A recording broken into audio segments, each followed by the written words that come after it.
NSG में की entry पर भारत को झटका लग सकता है, क्योंकि आयरलैंड, टर्की, ऑस्ट्रिया और ब्राजील ने भारत की एनएसजी में एंट्री का विरोध किया है। जी हां, चीन का रुख अभी साफ नहीं हुआ है कि चीन ने क्या कहा है। बैठक चल रही है और माना जा रहा है कि अंतिम वक्त तक अमेरिका आयरलैंड, टर्की, ऑस्ट्रिया और ब्राजील को भारत के पक्ष में तैयार कर लेगा। अगले 24 घंटे कूटनीति की दुनिया में, डिप्लोमेसी की दुनिया में भारत की सबसे बड़ी कामयाबी के लिए बेहद अहम है। और ऐसा हम इसलिए कह रहे हैं क्योंकि भारत के एनएसजी में शामिल होने को लेकर सियोल में एक बैठक चल रही है। सियोल में एनएसजी मेंबर्स की एक बैठक चल रही है, जिसमें हो सकता है कि भारत की एनएसजी सदस्यता पर कोई फैसला हो जाए। अभी तक जो खबरें हैं वो नेगेटिव हैं और वो कहीं ना कहीं भारत की उम्मीदों को झटका देती हैं, क्योंकि एनएसजी की स्थायी सदस्यता लगाए बैठे भारत का विरोध किया है ब्राजील ने, टर्की ने, न्यूजीलैंड ने। चाइना का रुख अभी साफ नहीं हो पाया और यही हमारी डिबेट नंबर 2 है कि क्या इंडिया की एंट्री होगी एनएसजी में, क्योंकि लगातार पीएम मोदी खुद एनएसजी की मेंबरशिप को लेकर एक्टिव दिख रहे हैं। और आज उन्होंने ताशकंद में एससीओ कंट्रीज की मीटिंग में बात की थी चाइनीज प्रीमियर शी जिनपिंग से। मेरे साथ इस वक्त मेरे सहयोगी असीम मनचंदा जुड़ चुके हैं। पहले अपडेट लेते हैं, उनके पास कुछ अपडेट है एनएसजी मीटिंग का। असीम, बताइए आपके पास क्या अपडेट है।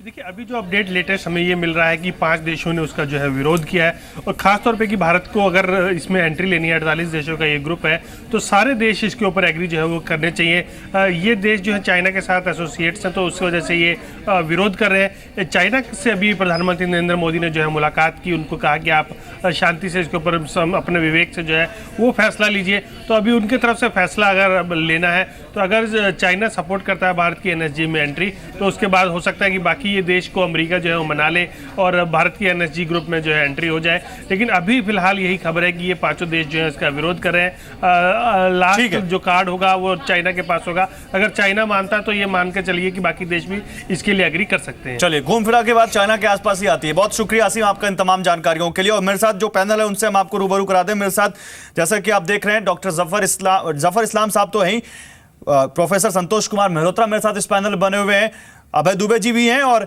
स्कंद रंजन तायल फॉर्मर डिप्लोमेट भी इस वक्त मेरे साथ इस पैनल में। और आप सभी लोगों का स्वागत है। और स्कंद रंजन जी, आपसे इस डिबेट की शुरुआत करूंगा। इन देशों का विरोध का मतलब हम क्या निकालें? क्या एनएसजी की मेंबरशिप इस बार भी छूट गई? देखिए, कुछ देश ये कह रहे हैं कि ये प्रक्रिया 2 स्टेप में होनी चाहिए। कि सबसे पहले तो कि जो कंट्रीज जिन्होंने न्यूक्लियर प्रोलिफरेशन ट्रीटी को साइन नहीं किया है, उसको एडमिशन एनएसजी में मिलना चाहिए कि नहीं मिलना चाहिए। एक तो पहले ये इन प्रिंसिपल डिसीजन होना चाहिए। दूसरा, जो अगर सदस्यता मांग रहे हैं, अगर हिंदुस्तान मांग रहा है, पाकिस्तान भी शायद मांग रहा है, इजराइल भी ने भी कभी मांगा था, उसके बाद इंडिविजुअल कंट्रीज़ के बारे में डिस्कशन होना चाहिए। तो उनका पूरा जो एक रणनीति है पाकिस्तान को खुश करने के लिए कि पूरा प्रोसेस को डिले कर दिया जाए। और सोल में इस मीटिंग के लिए हमने जितना अधिक डिप्लोमेटिक इन्वेस्टमेंट किया है, हर जगह लॉबिंग की है। फॉरेन सेक्रेटरी जयशंकर खुद चाइना गए थे 2 दिन के लिए, प्रधानमंत्री हमारे स्विट्ज़रलैंड गए, मैक्सिको गए, यूएस इतना प्रयत्न कर रहा है, फ्रांस ने अभी एंडोर्स किया है। तो मैं समझता हूँ कि ये जो south Africa, Ireland, New Zealand, Austria की जो खबर आ रही है, वहाँ भी हमारे डिप्लोमेटिक बहुत ही प्रयत्न जारी होंगे, हमारे अपने और अमेरिका और फ्रांस और दूसरे मित्रों के साथ। तो मैं समझता हूँ कि उनकी जो उसको ओवरकम किया जा सकता है। टर्की ने, आयरलैंड ने विरोध किया और जहां तक हमें मालूम है कि कंसेंसस से डिसीजन होता है। अगर एक भी देश विरोध करता है तो एनएसजी की मेंबरशिप नहीं मिलती। तो इस विरोध का क्या मतलब? जैसा कि खबर है कि हो सकता है कि अमेरिका भी मीटिंग चल रही है, हो सकता है इनको मना ले। क्या ये मुमकिन दिखता है? मैं समझता हूँ चाइना का सबसे ज़्यादा इम्पोर्टेंट डिसाइसिव होगा। अगर चाइना वहाँ अपोज ना करे तो बाकी देशों को हम अपने समर्थन में करने में समर्थ होंगे। चलिए, जफर इस्लाम मैं आपके पास आऊंगा। और जफर इस्लाम, क्या जो हम लगातार इससे पहले भी बात कर रहे थे एनएसजी को लेकर और आप कह रहे थे देखिएगा कुछ ना कुछ होगा जरूर, और मोदी जी लगे हुए हैं और आज भी लगा कि मोदी जी ने चाइनीज प्रीमियर से बात की है, लेकिन जो खबरें आ रही हैं लगता है कि एनएसजी मेंबरशिप में चूक गए हम। देखिए, मैं तो कहूंगा कि जिस तरह के रिस्पॉन्स आ रहे हैं यूएस से, जिस तरह की बैकिंग हमें मिली है फ्रांस से, ये एक हमारी डिप्लोमेटिक जीत है। ये अलग बात है कि इसमें कंसेंसस 100% वोटिंग होनी चाहिए, फेवरेबल वोटिंग। उसमें कुछ सदस्य 48 मेंबर में कुछ सदस्य सिर्फ 5 का आपने नाम लिया, जो अभी तक ओपनली उन्होंने हमें बैक नहीं किया। लेकिन मुझे पूरी उम्मीद है जिस तरह की डिप्लोमेसी चल रही है, भारत जिस तरह की कोशिश में लगा हुआ है, मुझे लगता है कहीं ना कहीं हमें सफलता जरूर मिलेगी। इसलिए कि जितना मोमेंटम हमने क्रिएट किया, हमारी सरकार ने मोदी जी की लीडरशिप में जिस तरह से मोमेंटम क्रिएट किया है, पहले शायद किसी देश के लिए इस तरह का बैकिंग, इस तरह सपोर्ट नहीं मिला होगा। ये अलग बात है कि चाइना हमारे लिए अभी विरोध कर रहा है, लेकिन हमारे प्रधानमंत्री की चाइना के प्रीमियर से बात हुई है। अब देखिए इसका क्या नहीं सर, उस दिन तो बात हो रही थी तो आप ही बीजेपी की तरफ से कहा जा रहा था देखिए एमटीसीआर की सदस्यता मिली गई, मोदी जी गए यूएस और अब एनएसजी भी दूर नहीं है। लेकिन एनएसजी तो अब जैसा कि अभी खबरें आ रही हैं, आप भी कह रहे हैं कि यहाँ कंसेंसस से डिसीजन होता है और कंसेंसस तो दिख नहीं रहा सर। नहीं देखिए, ये सही बात है कि हर देश अपना अपना व्यू बनाता है, उसकी अपनी कंस्ट्रेंट होती है और यही इसीलिए कहा जाता है डिप्लोमेसी बहुत इंपॉर्टेंट है। तो जिस तरह के डिप्लोमेटिक इनिशिएटिव लिया हमारी सरकार ने, उससे उसके नतायज आपको दिख रहे हैं कि बहुत नजदीक हम पहुंच चुके हैं। और मुझे लगता है कि अभी 24 घंटे बचे हुए हैं, 24 घंटे में काफी टाइम है उस चीज को, जो भी हमें विरोध जिनके बारे में आप कह रहे हैं, जो कंट्रीज विरोध कर रही है, शायद हमारे पक्ष में वो भी आ जाए और इसकी एफर्ट्स जारी है। चलिए ठीक है। अभय दुबे, आपको लगता है जो जफर इस्लाम कह रहे हैं ऐसा हो सकता है कुछ, मोदी डिप्लोमेसी क्या कामयाब होगी? देखो गौरव, मैंने पहले भी कहा कि इसको स्पेसिफिकली मोदी डिप्लोमेसी की तरह नहीं देखना चाहिए, हिंदुस्तान की तैयारियों के दृष्टिगत देखना चाहिए। मैं बताऊं मेरे साथी मित्र जफर भाई को कि जब हम लोगों को सितंबर में एनएसजी का 2008 में वेवर मिला था, तब भी अमूमन यही जो देश हैं वो विरोध कर रहे थे। इनफैक्ट चाइना भी कर रहा था, मगर उसके बावजूद हम लोगों ने एग्री किया, आईएईए का सेफगार्ड एग्रीमेंट हुआ, एनएसजी का वेवर मिला। एक बहुत महत्वपूर्ण तथ्य आपके सम्मुख रखना चाहता हूं, अमेरिका ने, ओबामा एडमिनिस्ट्रेशन ने 2010 में एनएसजी कंसल्टेटिव ग्रुप को ये वादा किया था कि हम फूड फॉर थॉट, एक पेपर जो हिंदुस्तान की एनएसजी की मेंबरशिप के लिए आपको देंगे, वो उन्होंने उसको 2011 23 मई को अमेरिका ने वो पेपर दिया और नीदरलैंड की जो प्लेनरी थी उसमें दिया। मैं उसके आपको कॉन्फिडेंशियल डॉक्यूमेंट का 4 लाइन पढ़कर बताता हूं। वो कहते हैं, the procedural arrangement does not require that the candidate meet all the standard criteria. For that reason, NSG-PG could be simply take decision by the consensus to admit India based on India's support for the nuclear non-proliferation regime and its non-proliferation behavior.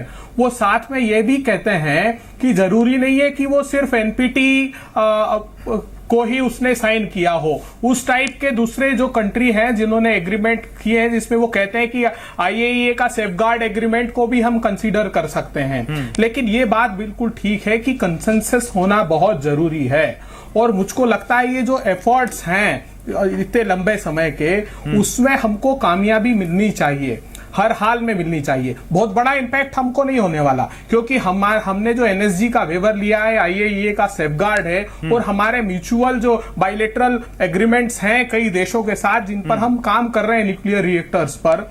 तो सिर्फ एक बात है कि अगर हम इस NSG की मेंबरशिप लेते हैं तो आगे जाकर जो टेक्नोलॉजी हम एक्सपोर्ट करना चाहते हैं उसमें भी हम दक्षता हासिल कर लेंगे। ठीक है। लेकिन जिस प्रकार का मुझको लगता है जो प्रचार देने की कोशिश, हाँ बोलिए अपनी बात पूरी कीजिए अपनी बात। जी हाँ, मुझको ऐसा लगता है कि इसको लो प्रोफाइल होकर हमको इस पर बहुत काम करने की आवश्यकता थी और हो सकता है अंततः इस बात पर कंसेंसस बन जाए, क्योंकि ये 2008 से लगातार चलने वाली प्रक्रिया है। मतलब आप कह रहे हैं कि ये अभी शुरू नहीं हुआ है, 2008 से हो रहा है, यूपीए रिजीम से हो रहा है, प्रचार ज्यादा हुआ है, काम कम हुआ है, प्रचार ज्यादा हुआ है, काम कम हुआ, आप ये कह रहे हैं? गौरव, हमको ये नहीं, हमको देश की प्रतिष्ठा से जोड़कर नहीं देखना चाहिए। आज नहीं तो कल एनएसजी के सारे देश इस बात को समझते हैं कि इंडिया के क्रेडेंशियल्स क्या हैं, हाँ। उसका प्रोलिफरेशन को लेकर बिहेवियर क्या रहा है और उसका एडवांटेज क्या है। ठीक है, क्या इस बात को समझते हैं? क्या इस बात मिनट्स मेरे पास हैं। ठीक है सर, ठीक है, you made your point. Professor Malhotra, जो बात यहाँ पर अभय दुबे कह रहे हैं, क्या ये आप इस बात से इत्तेफाक रखते हैं कि हमको अभी एनएसजी की मेंबरशिप के पीछे नहीं भागना चाहिए इतना जितना हो रहा है, और आज नहीं तो कल मिल जाएगी मेंबरशिप बिना? बात सही है, क्योंकि ये साफ नहीं है कि हमको एनएसजी के सदस्य बन जाने में क्या फायदे हैं। अब जैसे मैं बताता हूँ क्या फायदे हैं। जो हमारे पास रिसर्च है, जो कहा जा रहा है, हाँ। भारत को न्यूक्लियर टेक्नोलॉजी आसानी से मिलेगी, परमाणु जो न्यूक्लियर जो पावर जो सेंटर्स है उनको बनाने में आसान छूट मिलेगी, यूरेनियम प्लूटोनियम आसानी से मिलेगा, मेक इन इंडिया को फायदा हो सकता है, स्वच्छ ऊर्जा की जरूरत पूरी होगी, क्लीन एनर्जी की जरूरत पूरी होगी, जो क्लाइमेट चेंज पर जो हम लगातार मोदी जी अपनी बातें कह रहे हैं शायद उसमें वो साथ दें। क्या ये सब चीजें फायदेमंद आपको लगता होंगी जो कही जा रही है? देखिए, आज की तारीख में न्यूक्लियर एनर्जी का योगदान हमारी टोटल एनर्जी नीड या इंस्टॉल्ड कैपेसिटी में केवल 3% है। कल को हमको ये सारे सुविधाएं प्राप्त हो जाएं क्योंकि हम एनएसजी के सदस्य हो गए, तो हम बहुत ले जाएंगे तो इसको 3 का 6% ले जाएंगे। 3 से 6% ले जाने के लिए हम इतनी मशक्क़त करे चले जा रहे हैं, करते चले जाएंगे। मैं ये नहीं कह रहा कि हमें मशक्क़त नहीं करनी चाहिए, क्योंकि देश की डिग्निटी का सवाल है कि हम भी एक न्यूक्लियर पावर हैं और हम पीसफुल यूसेस में हमने प्रूव किया है कि हम प्रोलिफरेट नहीं करते हैं वगैरह वगैरह। मगर हम अगर हमारे देखिए, हमारे डिप्लोमेटिक कोर बड़ी लिमिटेड है। तायल साहब मुझसे शायद सहमत होंगे कि हमारी डिप्लोमेटिक स्ट्रेंथ बहुत कम है। हमें अपने डिप्लोमेटिक कैपेबिलिटीज़ को उस तरीके से इस्तेमाल करना चाहिए जिसमें हमारे डिप्लोमेटिक कोर के biggest bang for the buck मिले।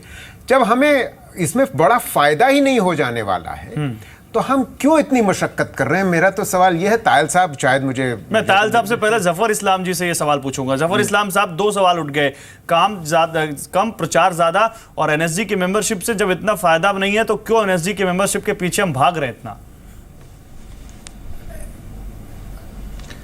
देखिए, प्रचार ये इनका अपना व्यू है। मुझे नहीं लगता है कि हम प्रचार कर रहे हैं, हम काम कर रहे हैं। और अगर आप सही से देखें, गहराई से और संजीदगी से सोचें, तो पिछले 2 सालों में जो ग्लोबल कम्युनिटी में हिंदुस्तान की जो एक हैसियत बढ़ी है, उसका श्रेय हमारी इंडिया सरकार को जाता है, हमारे प्रधानमंत्री को जाता है, जो टायरलेसली एफर्ट कर रहे हैं कि इंडिया की इमेज ग्लोबल कम्युनिटी में अच्छी बने और हमें उनका जो कॉपरेशन होना चाहिए ग्लोबल कम्युनिटी का हमें मिले, और उसमें हमें हर तरह का फायदा होता है, ट्रेड में फायदा होता है और इन्वेस्टमेंट में फायदा होता है। और ये सिर्फ एक नजरिए से, एक एक्सपेक्टेकल से, एक चर्चा पैद के इमीडिएट फायदा क्या होगा, शायद ये नहीं देखना चाहिए कि अगर ग्लोबल कम्युनिटी में हमारी हैसियत बढ़ती है तो इसके कई डायरेक्ट और इनडायरेक्ट बेनिफिट्स होते हैं और उसको उसी तरह नजरिए से देखना चाहिए। देश की प्रतिष्ठा बढ़ती है और इसी कारण से जो एफर्ट्स हमारे प्रधानमंत्री लगा रहे हैं और डिप्लोमेटिक एफर्ट्स जो हुए हैं हर लेवल पे हुए हैं, चाहे फॉरेन सेक्रेटरी लेवल पे हो, चाहे फॉरेन मिनिस्टर के लेवल पे हो, या फिर एम्बेसडर्स के लेवल पे या प्रधानमंत्री के लेवल पे हो, जितनी एफर्ट्स लगानी चाहिए वो सारे एफर्ट्स लगा रहे हैं। और हमें as a Indian we should be optimistic के रिजल्ट हमारे फेवर में हो।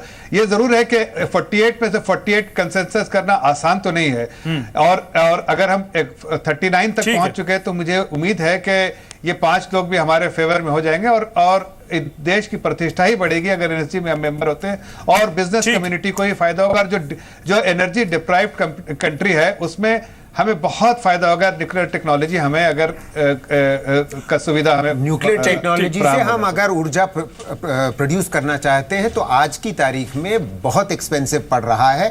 और हमने जो वेस्टिंग हाउस के संग अग्रीमेंट करा, शुरुआत भी करी है अभी, वो अगर हम उसको लागू करते हैं और उसको और इम्प्लीमेंट करते हैं तो वो इतना एक्सपेंसिव होगा कि वो आम आदमी खरीद पाएगा उस बिजली को कि नहीं, कि बहुत बड़े मुद्दे हैं। लेकिन सरकार ने टारगेट तो बहुत बड़ा रखा है सर, और उस टारगेट को अचीव करने के लिए कहीं ना कहीं तो शुरुआत करनी पड़ेगी। अभय दुबे कुछ कहना चाह रहे हैं, मैं आ रहा हूं सर आपके पास। अभय दुबे कहिए, क्या कहना चाह रहे हैं जल्दी? नहीं देखिए गौरव, दोनों पक्ष हैं। ऐसा नहीं है कि हमको एनएसजी की मेंबरशिप का फायदा नहीं है, लेकिन हाँ ये बात ठीक है कि जब हमने आईएईए के साथ सेफगार्ड किया है और एनएसजी का हमको यूएस के साथ 123 के लिए जो वेवर मिला है, तो हमारे बाइलेटरल एग्रीमेंट बहुत सारे देशों के साथ हुए हैं और उस पर न्यूक्लियर रिएक्टर्स पर काम भी हो रहा है। मगर देश को इसी दिशा में, क्लीन एनर्जी की दिशा में ही बढ़ना आगे होगा।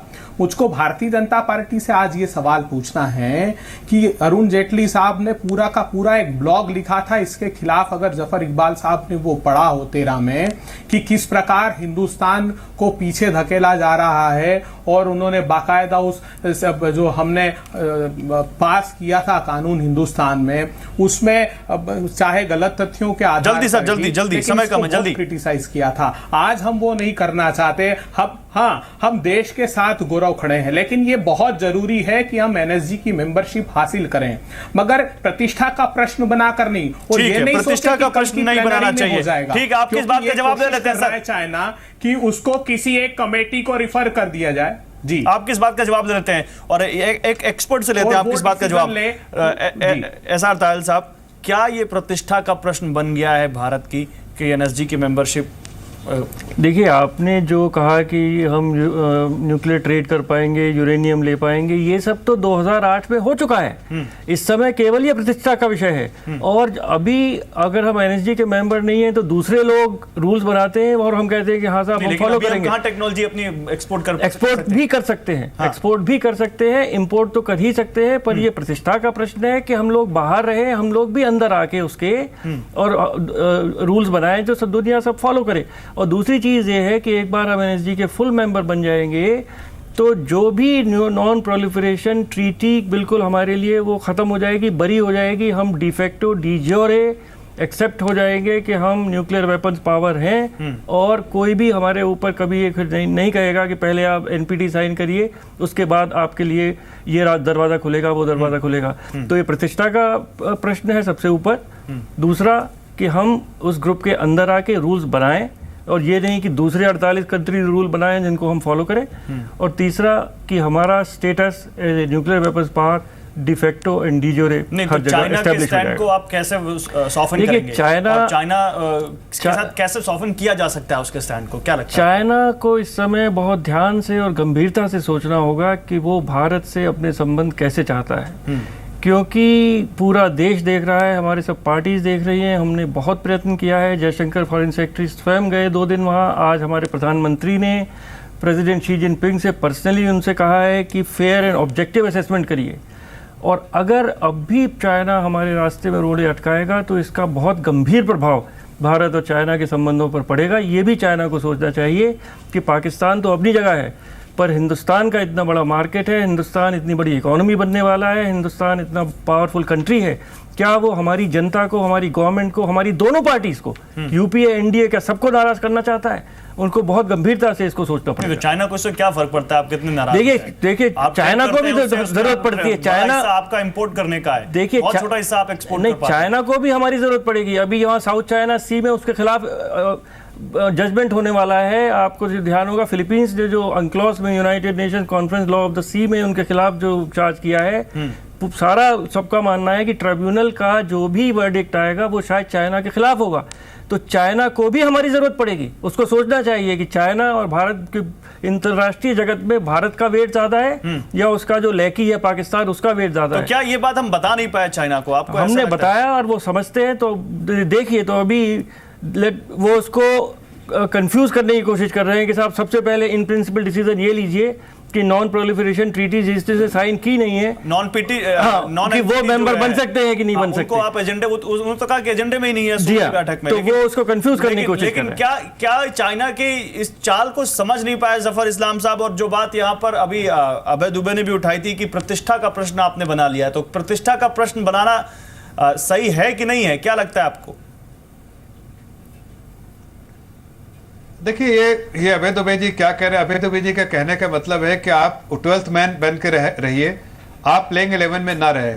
जो आपको एग्जेम्पशंस मिला है 2008 में, आप you should be satisfied be with that exemptions. देखिए, हमारी सरकार की ये कोशिश है कि हम फुल फ्लेज मेंबर बने। जैसा अतयाल साहब कह रहे थे, मैं उनसे एग्री करता हूं कि फुल फ्लेज अगर मेंबर रहते हैं तो आप कई रोल प्ले कर सकते हैं जो आज आप एज एन आउटसाइडर सिर्फ देख सकते हैं और आप फॉलो करने पड़ेंगे। तो ये प्रतिष्ठा सिर्फ प्रतिष्ठा नहीं, लगातार चाइना को आप उसके लिए बनाने की कोशिश कर रहे हैं। कोई बोलता है कि ग्लोबल कम्युनिटी में हमारी स्टैंडिंग बढ़ रही है अगर इसकी वजह से, तो ये अच्छी बात है।